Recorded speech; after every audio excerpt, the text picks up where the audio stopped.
श्रीलक्ष्मीनारायणस्तोत्रम्। ॐ श्रीनिवास जगन्नाथ श्रीहरे भक्तवत्सल लक्ष्मीपते नमस्तुभ्यं।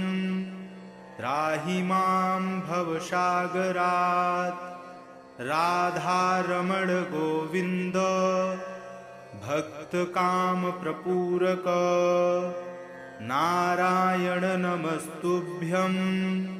त्राहि मां भवसागरात् दामोदर महोदार शर्वापत्तिनिवारण ऋषिकेश नमस्तुभ्यं। त्राहि मां भवसागरात् गरुणध्वज वैकुण्ठ